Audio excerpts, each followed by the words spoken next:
good day to be indigenous. Get up, stand up. They are going to become more brutal. Cody Cup, hitting cut again, man. Because all the hippies were trying to be Indians anyway. They're going to become more repressive because it's a matter of dollars and their illusionary concepts of power. Hey, Victor. We must live in balance with the earth. And also with recent happenings at Wounded Knee. I am awake. Welcome to Native Roots Radio presents I'm Awake, and I'm your host, Wakanja Hade.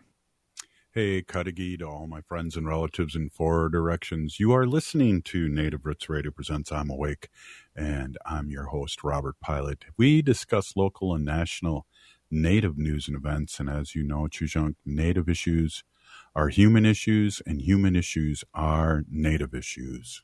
Yes, you are right, Dega. This portion of the show is supported by JS Bean Factory off Randolph Avenue in St. Paul. Only the good stuff keeps us awake. Hey, you know, yesterday we had Rachel Thunder on and gave us an update report on our uncle Leonard Peltier that's been in prison wrongfully for all these years. I kind of have a little update, Haley, email that he sent out and letting everyone know how he felt things went. And oh, wow. I'm going to do a quick read of it if you don't mind. Yeah, please do. All right. Well, this is from Leonard, and he said, okay, went to the parole hearing today, and I was told I could get an answer in 41 days. How did it go? I cannot honestly say. The feds let the Kohler and Williams family, and they said that I should die in prison. Oh. I was only allowed to put in one witness, and Mo, the lawyer, did the legal arguments for our side. Mo and Nick did a very good job and were very effective. Everyone thought so, and so did I. If denied a parole date, we immediately will appeal to the courts. Okay, a long, hard day, and it is locked up for the day. Talk to you all tomorrow, I hope. Love you all. Dashke, Leonard Peltier. So, wow. 41 days? Yeah, up to 41 days. And I think Rachel said it could be up 21. To 21 days, but he put 41 days, and he was told that yesterday. So, very interesting. We'd really love to have Leonard out. We've been saying free Leonard Peltier for 8 years here on Native Roots Radio, and we really mean that. It's our mantra. It's, you know, we want to visualize that. He's 80 years old. You know, he's walking with a walker now. Right, and he's wrongfully accused of these things, and you know, his health's gone down the drain, and there's not much health care in prison, and you know, he needs cataract surgery and all these things. And you know, I don't know if you know this, Haley, but he's an unbelievable artist, and I have a bunch of his prints here that were given to me through Leonard to sell and at the store to make some money for his defense fund, but he cannot see that well anymore. So that's super sad to hear that, in that, you know? Right. Well, and he's been wrongly imprisoned for 50 years, right? Yeah. That's what Rachel Thunder said yesterday. Yeah. And yeah, I mean, it could take up to days. And I know Nick Tilson, who is from Indian Collective. Is he the only one allowed to testify on Leonard's behalf? I think I read that somewhere. Oh, really? Yeah. And it looked like from the email that he said that his lawyers were the only ones to be able to talk. So maybe we thought Nick could get in there and they could have more than one witness or you know, with a statement. But you know, there's a plethora. You can just go on YouTube and look at all these people that we're in the courtroom, and now even 20 years later, in the 90s, they said that he's innocent and he should not be in there. So there's a lot of things that are out there like that weren't being able to be brought up at the parole board by witnesses. Sure. Well, yeah, I mean, I don't know how many days it could take, up to 21, or whether that's 41, or if they could delay the hearing. I don't really know how that works, but I do know that we need to keep Leonard at the front of our conversations and keep talking about it and keep the trial in everyone's mind. And I know that AIM, a lot of American Indian movements across Turtle Island in different states, are hosting prayers up until the final decision. Right. And then in that email, he did say that whatever the decision is, they're going to appeal it. Appeal it. Thank you. Yeah. It's a long fight, and it's a spiritual one, too. Right. And it's also, as we know here as Native Americans back in the 70s, they wanted to make an example of American Indian movement and keep all the Indians in their place.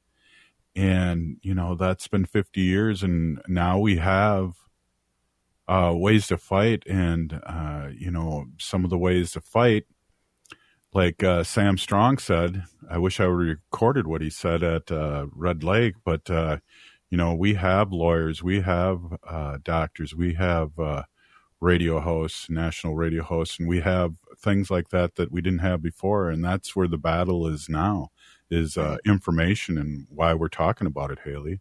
Yeah, we've got to become kind of those modern day warriors and use the new tools that are available so the fight can be, as equal as it can. Yeah, fight fire with fire, I guess is what I'm saying. And I mean, that might have a negative,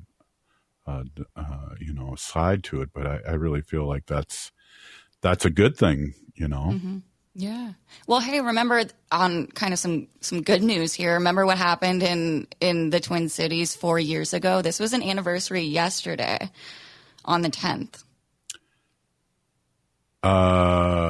Geez, I think I saw something pop up. Give me a hint. It's a statue, and it came down. Oh, yeah. Oh, yeah, that's right. Yeah, I did see that. You go ahead and tell everyone. That was our friend from American Indian Movement Minneapolis pulled that down. Yeah. AIM Twin Cities in Minnesota, they just reminded me of I guess all of us yesterday, but the Christopher Columbus statue that was up outside of the Minnesota State Capitol, they took it down 4 years ago. That was back in 2020, and what a great day that was. Yeah, definitely. Yeah, it got a lot of press, and I think some of the photographs were pretty awesome out there because they had Christopher Columbus face down on the concrete. Mm-hmm. Yeah, there's like a caption that goes, "Christopher Columbus discovers the sidewalk, circa 2020, colorized." Right, and I do believe they have not put that back up. And it's funny. The Lieutenant Governor of Minnesota, whomever that is, and we know who it is now, is Lieutenant Governor Peggy Flanagan, is ahead of the grounds. Did you know that? No. Yeah, that's part of her job as being a lieutenant governor. So that's funny that has not been put up. Right. Put back Were up. you there at that? Were you part of the videos that I saw of them taking down the statue? Was like a tug of war type of thing, and it was a big community. There were a lot of people behind the rope that pulled it down. Yeah, it crescendoed. I wasn't there. It was crescendoing, and it's funny, Haley, that you say that. Is that I had a radio show to do when they did that, but I was watching it on YouTube Live. And everyone was just standing around there, and they were protesting. And next thing you know, there was a rope around his neck, and people pulled him down. And there it went. A good day to be Indigenous. Yeah, every day is, but that was a gooder day. Hey, who would we have up today? Hey, we're going to have Janice and Brook LaFloe on from Montessori American Indian Childcare Center in St. Paul. Right on, and we'll be talking about their history and what they're doing and what's happening right now. So we're always glad to have those two on. It's Native Roots Radio presents I'm Awake. If the statistics say that 1 in 3 Native women and 1 in 6 Native men have experienced sexual assault in their lifetime, it means our whole community is affected by sexual violence. 1 is too many. Don't stand by, stand up. Don't engage in acts of sexual violence, and shut down the dirty jokes, the gossip, the victim blaming and shaming. As a community, we can change the way we respond. Contact the Minnesota Indian Women's Sexual Assault Coalition to attend a workshop to learn more. Sponsored by the Minnesota Indian Women's Sexual Assault Coalition. Signing up for $1 bus and train rides with the Transit Assistance Program, or TAP, is quick and easy. Do it straight from your computer or phone by uploading one of the pre-approved documents listed at metrotransit.org/TAP along with a copy of your ID. We'll mail you a go-to card with a full year of discounted rides. For questions or translation help, call 612-373-3333. That's 612-373-3333. The city of Minneapolis is now on Native Roots Radio with Minneapolis Air. AIR stands for American Indian Relations. Guest host Christine McDonald talks to people about important things affecting the city's Native communities. Minneapolis Air dives into topics like public safety, public health, elections, and so much more. Tune in to Minneapolis Air on Native Roots Radio from 5 to 6 p.m. on the second Wednesday of every month, right here on AM 950. Jay Farner here, CEO of Rocket Mortgage. Making the right financial decisions has never been more important. When you turn to Rocket Mortgage, we can help guide you to those right decisions now, when they matter most. Mortgage rates are near historic lows, so now is a great time to call 8338-ROCKET. And if you need some extra money, a cash-out refinance could give you that financial boost you're looking for. Call today at 8338-ROCKET or go to rocketmortgage.com to learn more. Call for cost information and conditions. Equal housing lender. Licensed in all 50 states. NMLS number 3030. Hi, this is Representative Sharice Davids from Kansas. I'm Ho Chunk, and you're listening to Native Roots Radio. And we're back to Native Roots Radio presents I'm Awake, and this is Robert Pilot. This portion of the show is supported by Native American Community Clinic, or NAC, on Franklin Avenue in Minneapolis, honoring health and tradition. Yes, they do, and we really enjoy the partnership over the years that we've had with them and the great work that they do. Hey, Haley, we got Janice LaFloe and Brook LaFloe on the air right now, and Janice, it looks like your head's kind of floating there. Just swore on our radio show there. I hope we got that. I hope we got that taken care of from the mother station. Yeah. Hey, how's it going, Brooke? I'm doing good. How are you guys doing today? Pretty good. You know, I was like, you can hear me right now. Yeah. Yes. Yes, we can. It going good. We can't have a bad day with the way the weather is here right now in the Twin Cities, and so we are really happy about that. Hey, you know, we want to talk about what's going on with your school, but I want to back up a little bit, Brooke. And can you just talk about maybe the history of this Montessori school and talk a little bit about that and let people know, you know, the history? Absolutely. We are one of the best kept secrets on the St. Paul side of the river. We've been around. This is our 10th year. So we've graduated 9 classes of children, and sent them off into the different parts of the world in the city. My mother is Janice LaFloe. She was the founder. She received a Bush Fellowship in 2013. And that Bush Fellowship was to found a childcare center. We are the only, to this day, still the only American Indian-led and directed childcare center in the city of St. Paul and in all of Ramsey County. So there was a need back then, and there's still very much a need today to be serving our American Indian children over here on this side of the river. And we are in a great place to be expanding. 10 years in, we've had a primary children's house. So we serve ages 3 to 6. And over the 10 years, we've ramped up different programs. We do a birth to 3 prenatal to 3 program on Tuesdays. We also are part of the American Indian Collaborative Hub, So we do wraparound services with the American Indian Family Center now, and then Interaction Faith DIW.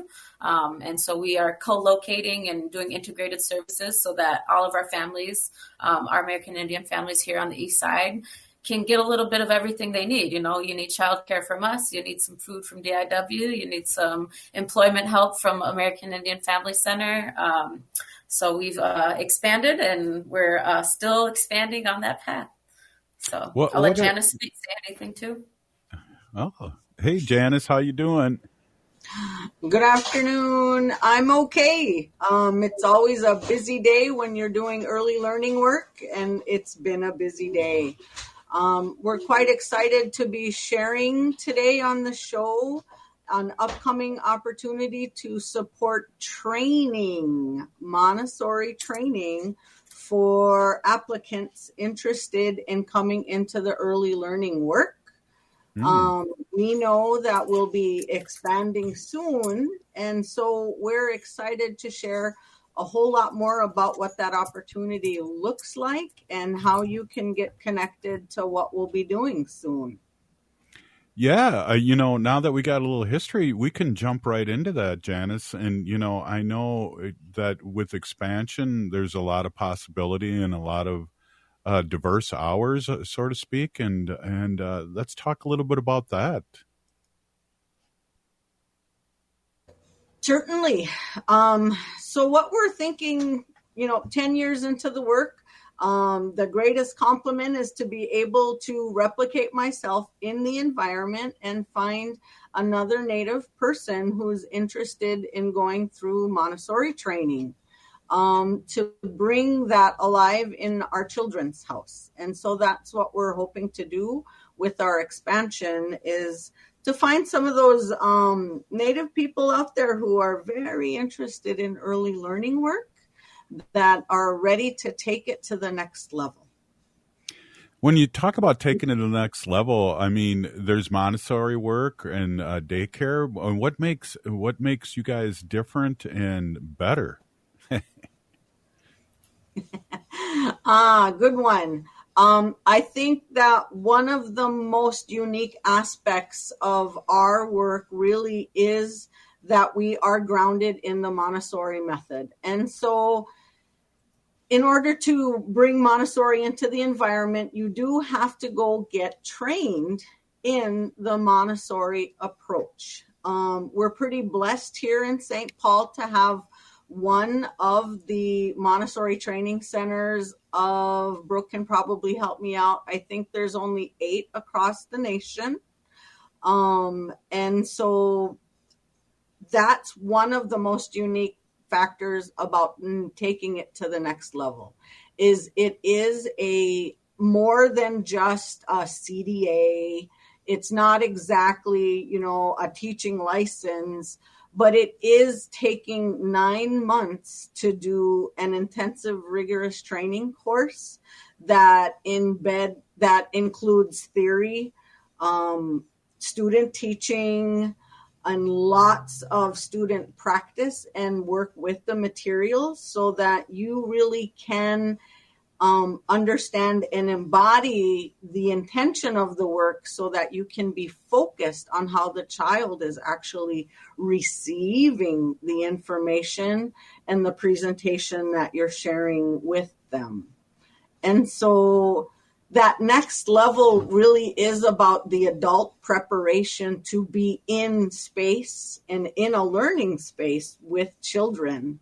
You really have to understand and know what you're doing well enough so that, like I said, you can pay attention to how the child is receiving, so that you can appropriately respond to that individual learning style that each child develops. And you're a part of that early learning experience and how they learn to receive information. It's interesting too, Brooke. We talk about this a lot on Native Roots Radio, about how important it is, and I'm not saying this right, but to catch our young ones at an early age, and how that development really really helps them in the long, long run. Yeah, absolutely. When we talk about language revitalization work and, the development of personalities and the revival of culture, right? Our children can be the only first language speakers, right? When English is our first language, we are still second language speakers. So it really is it is the most important work to do, is to help children develop their identities, have touch with their language, with their indigenous language. We always, try to make sure that our children, by the time that they leave us, can introduce themselves, and speak for themselves, say where they're from, who their family is, what tribe they come from, multiple tribes too. We're in the cities and we've got lots of our intertribal families these days and interracial families these days. And so those are things we can always talk about with our children too, is what does it look like to be biracial and to be a mixed Native in our community?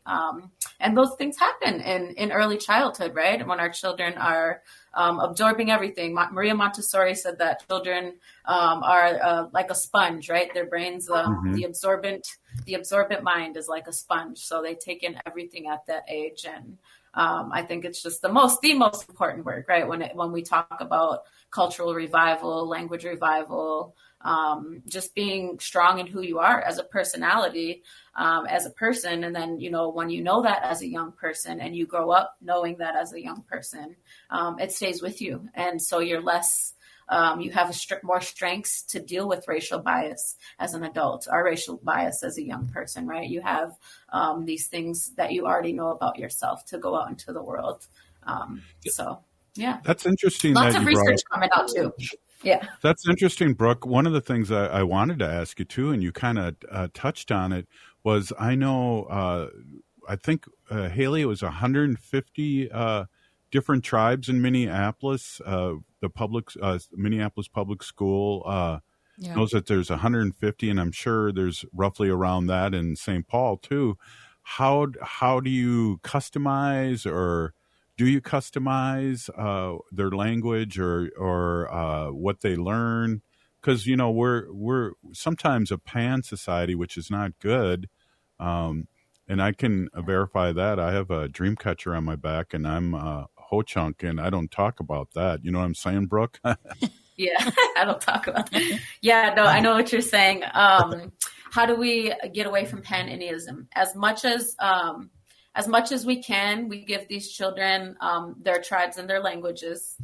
We used to have agreement with St. Paul Public Schools Indian Ed, where we would have a Lakota speaker come in once a week to speak with the children. So as much as we try to be a dual language immersion, we try. We just don't have. It's hard to get those speakers full time. So we had a Dakota and an Ojibwe speaker come in when we had that partnership going for a while. Myself, I'm a beginner intermediate speaker. Janice is somewhere in the same way. So we speak as much Ojibwe as we can to our children. Again, that's mostly introductions. We get in a lot of animals, numbers, colors, and we embed a lot of our language into like language cards, language works. Montessori is a method that has a whole spectrum and sequence of curriculum and materials that we can utilize. And again, we utilize that following the child's interest, right? Curiosity and having a love for education is an important part of language and learning. Right on. Let's talk a little bit more. We're with Brook LaFloe and Janice LaFloe, Associate Director and Executive Director of Montessori American Indian Childcare Center in St. Paul. We'll be right back. You're listening to Native Roots Radio. This is Spirit from Reservation Dogs. Get up and listen.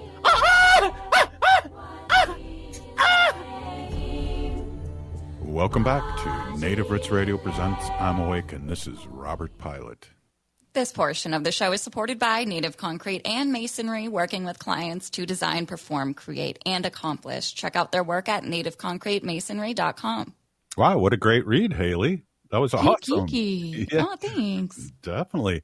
Hey, it's funny that we had Dallas Goldtooth do the intro. I'm going to run over to Minneapolis and hang out with Sterling Hardro right after the show here. He's in Is town. he in town? Yeah. So wow, Reservation Dogs just won their second Peabody Award the other night. Right. Exactly. Yeah. So I'll try and get him to say, I'm Sterling Harjo and you're listening to Native Roots Radio. Perfect. You know how I am with that. Hey, we're here with Brook LaFloe and talking about, early childhood, but Brook is the Associate Director of the Montessori American Indian Childcare Center in St. Paul. And I know we're talking about the history, kind of some opportunities. Talk a little bit about that, those opportunities, because I think you can even, with the diploma seekers, you guys are supporting them in a good way. Maybe talk a little bit about that, Brook. Absolutely. And I just want to say you guys have some of the best commercials. So I know some of them by heart now. Yeah. Yes. So we are actually just got awarded, and the press release came out yesterday. Minnesota has a dual training grant. And this was the first year that they included the early childhood sector, the early childhood industry in the dual training grant. Because as we know, early childhood is, and high quality childcare, right, is in high demand. It's in low supply. It's deeply unaffordable, and it is lacking the necessary workforce support right now, and it's at a shortage. So kudos to the state for including the early childhood sector in the dual training grant. That's been a long time program in Minnesota now. And we were the first child care center to be awarded. So yay. We are hoping to send 4 to 6 teachers in training to the Montessori Center of Minnesota. And again, the Montessori Center of Minnesota is one of the international recognized training centers. These Montessori degrees that are associated with the international method are transferable around the world. And to say around the world, they're also in high demand, right? It's one of the highest credentials of early childhood care that you could go into, right? And Janice spoke a little bit about it's a transformation of the adult as well. It's not just another college class. They really teach you how to see children differently and how to work with children and understand their development. And again, it's not just at this age, right? I said earlier, we're bringing back culture, languages, preserving those things. Montessori is not just a school method or intellectual method. It really works on practical life, right? We do real food work with our children. We teach them how to dress and clean up after themselves. There's practical life, there's sensorial, and then there's math, and then there's literacy. So those are 4 of the main components that Montessori teaches us in. So we have the dual training grant to send some folks to training. It's a 9-month training to go for the whole AMI diploma. AMI stands for Association Montessori International. And again, that is the only method that came from Maria Montessori herself that's recognized worldwide. So again, teachers are in high demand. So even if you don't stay with us, Minneapolis, Minnesota, St. Paul, we have a lot of Montessoris around. Mm-hmm. There's a lot of opportunities. I know the training center as well has done a lot in helping. They have Montessori partners serving all children. So they've done a lot in helping us get started.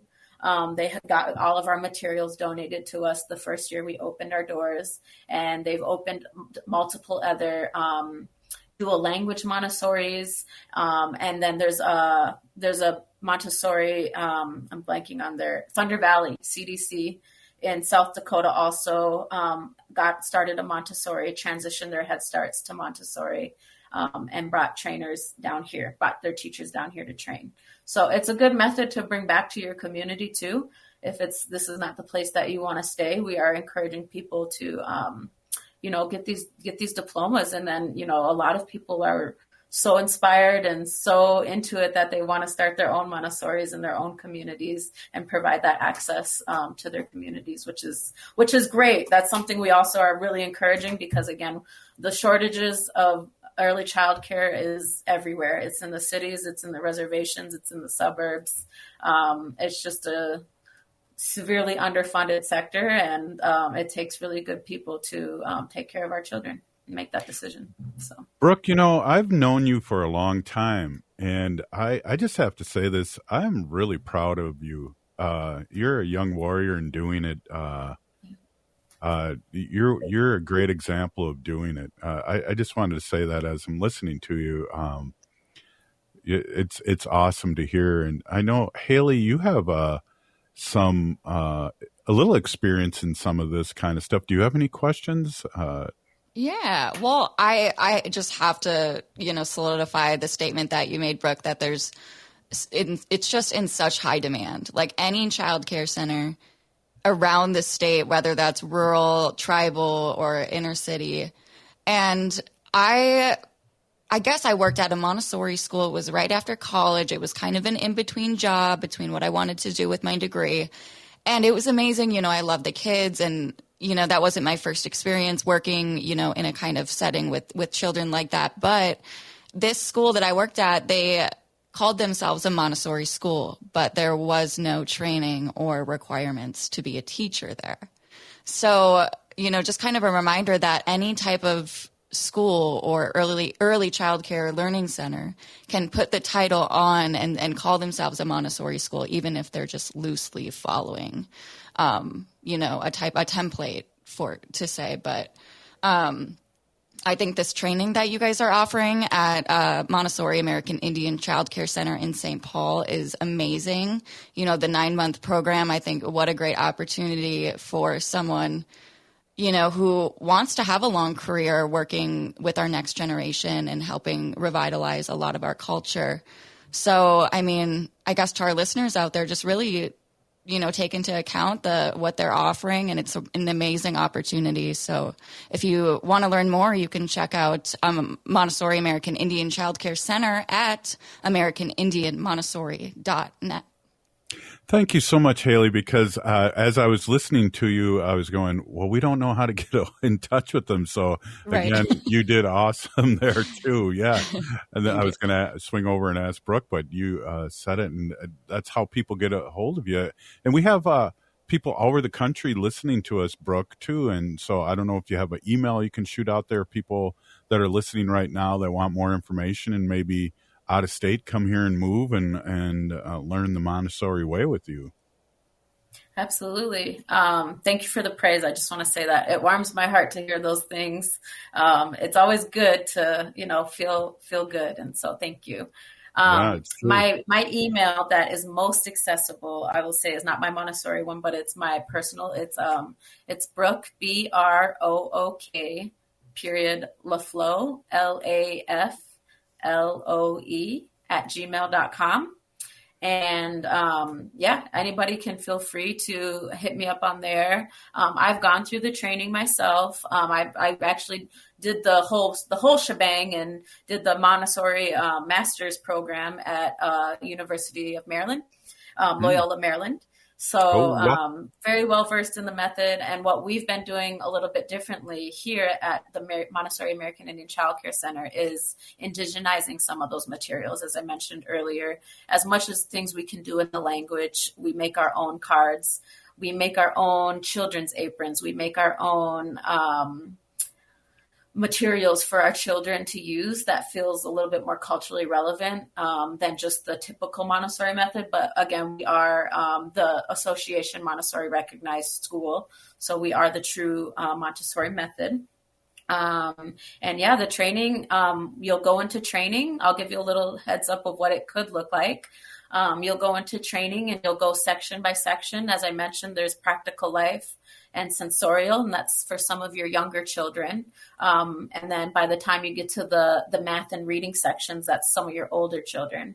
Montessori, the method, believes in a 3-year cycle. A 3-year cycle, meaning our primary age classroom has children mixed ages from 3 to 6. And there's a lot of theory around that too, right? So this is why you take the training. But the theory will tell you is that children will come in at that 3 year old age and they'll be shy and they'll be more sensorial, more practical life.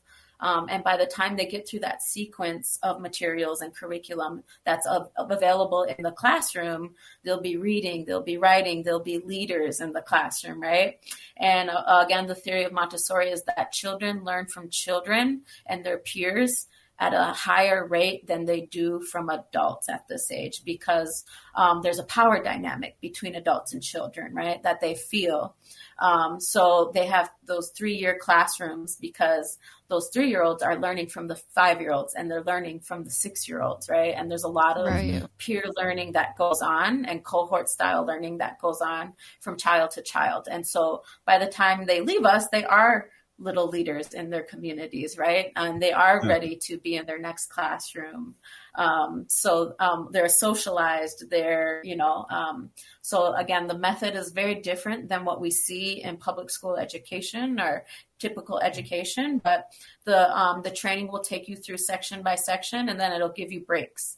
So you'll go to training for a few weeks, and then you'll have a few weeks to go into the classroom and to kind of apply what you learn. There's an observation period where you just go into the classroom and observe for X amount of hours. And then you go back to training and you get to talk about what you've seen and what you've watched children, how they learn and how they have observed. Then you'll learn how to do some more materials, and then you'll go back into the classroom for about a few weeks, and then you'll get to practice what you've learned.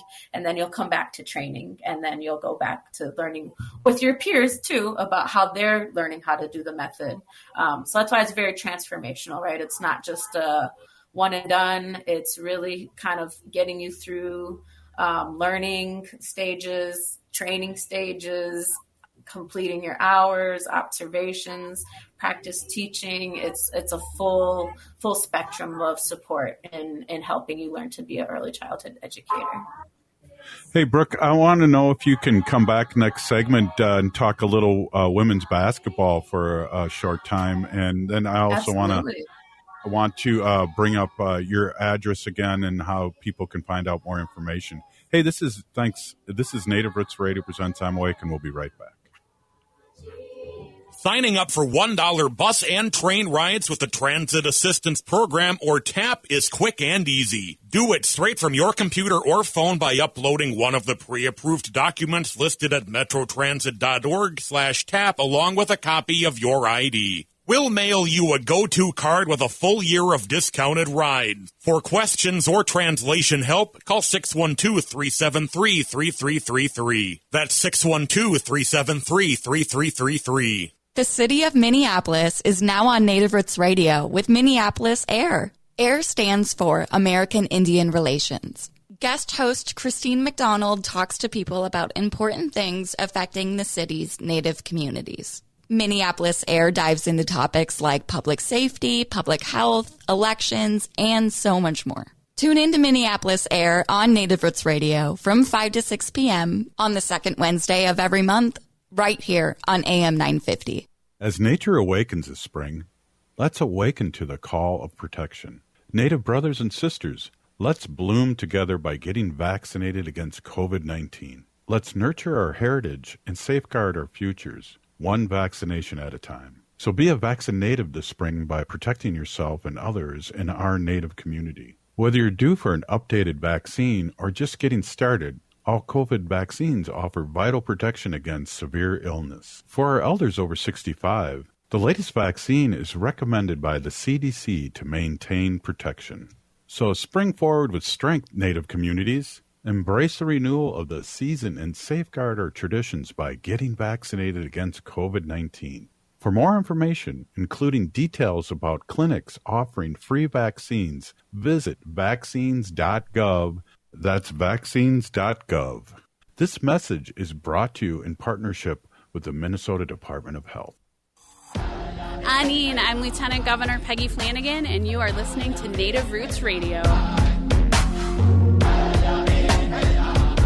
Welcome back to Native Roots Radio presents I'm Awake, and this is Robert Pilot. This portion of the show is supported by Howling for Wolves, protecting wolves for future generations.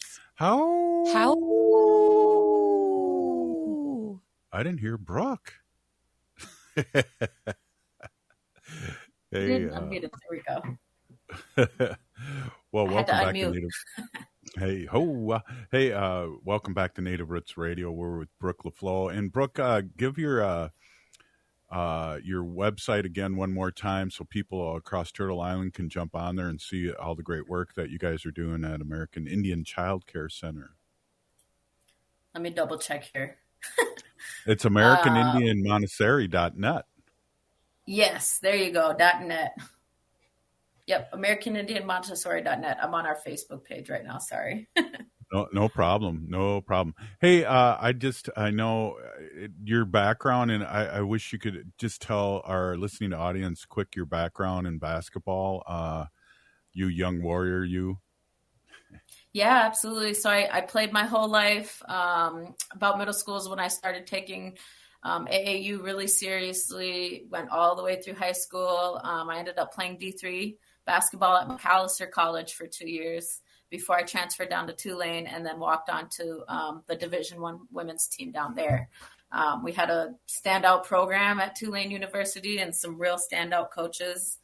Lisa Stockton that was my coach at the time, but by the time she left, was the most winningest coach in the state of Louisiana.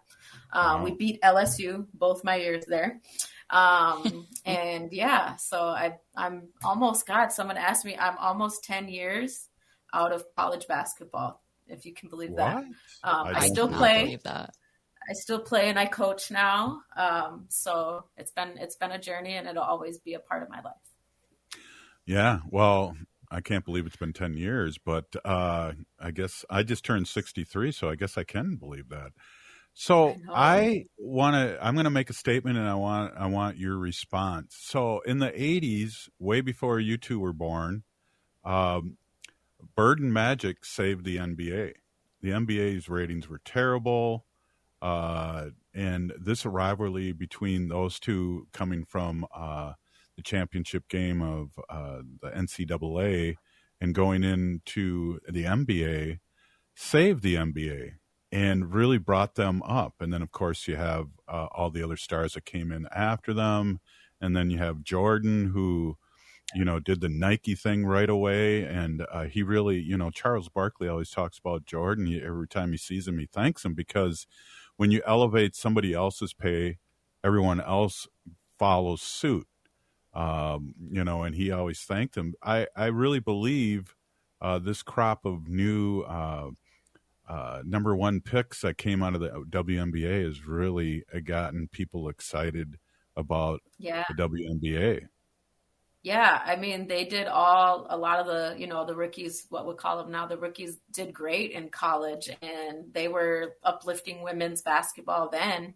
In my opinion, I think that has a lot to do with the NCAA has changed some of their rules around not quite pay. Pay has even changed since those years, but they allowed players to get NIL deals, which was never a thing when I was in college, right? If you thought about taking even a free sweater from somebody, you could lose your entire eligibility and be banned from the NCAA, right? You couldn't take money, gifts, anything of that likeness. But when those rules changed a little bit, it shook things up in college, and some of those players got more deals than WNBA players in college, and they brought a lot of that to the WNBA, which is good to see.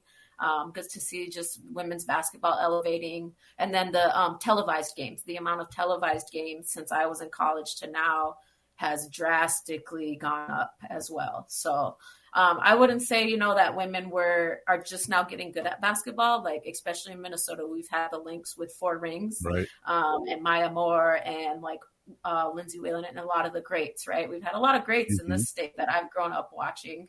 But the newly televised games has brought so much more love and just visibility to women's basketball. So that's really awesome to see, and it's good to see. Yeah, I agree, and the attendance has gone up. And I know I wanted to get a WNBA ticket when the Fever are in town, but that's sold out and they're expensive. So I'm gonna have to text my friend Brook and see what she can do for us. because I am a big, I know it's controversial a lot, and I didn't want to go there in a controversial end, but I really have become a big Caitlin Clark fan and those threes, and it's just amazing. And so I've been following her, and I think social media's really helped with the new women and the rivalries and all those things, and keeping them in the forefront. And they deserve it. It's good ball. I mean, I'm watching the NBA finals, and I'm telling you, I think I had more enjoyment watching the women play. Right. Yeah. They've been having good games, and I'll do my best to help. I'll help out with tickets. And as you guys already know, Minnesota, our rookie is Alyssa Peely, and we've got the native rookie in town. Yeah. So that's always exciting. Whenever I go, I try to get her in there. We want to watch Alyssa. So I don't get to catch as many games as I'd like, though.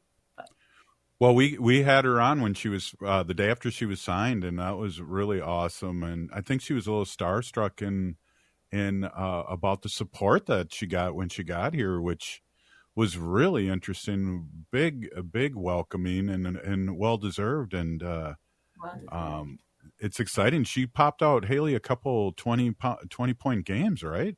Yeah, that was that the most recent one that she played in? I know.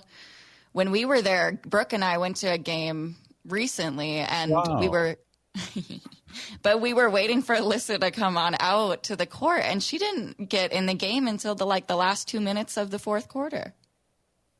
Yeah, I went to one Sunday too, and that was similar. I think we just have a really deep roster. The Lynx are not a bad team at all. We're not the championship team we used to be, but we're still a decent team, and Michaela McBride has been having a really good season too. So I as a coach, I think it would be hard to pick who to play on that bench, because we've got a deep roster and a deep team, and everybody can bring something to the table. And so I think, as long as she's winning games, she's probably doing her job, right? So. Yes. Well, and then the coach is a championship coach too. She's the same coach that has those 4 titles. So I don't question what she's doing, but I'm just excited for women's sports. We talked about the hockey championship, and Wendy was introducing me when we were talking to some friends when we were out in New York, and she was saying that I'm a feminist, and you know what, I am. I think I am, right, Haley? Of course, and we love that. We need more men like that, truly. Well, it's been exciting, and I got to get out and see our WNBA team for sure, and it's a place to be now, and let's keep it going and keep it rolling, and it's quality basketball for sure. For sure. I will invite you to the next one. We'll appreciate it. I wasn't getting at that, Brooke, but now that you mention it, Cool. Hey, Brooke, thanks for being our guest and staying on another segment too. Really appreciate all the work you're doing, and keep it up. And we'll get you on again soon, and we'll talk Montessori school and whatever you want. Absolutely, and thank you both for all the work you're doing. This has always been a great show, and I enjoyed being on here, and I enjoy listening as well. So thank you for all you do. Oh, thanks, Brooke. You're the best. Hey, if you're listening to the show, you're part of the resistance. We're still here. We are the 7th generation. And free Leonard Peltier. Now.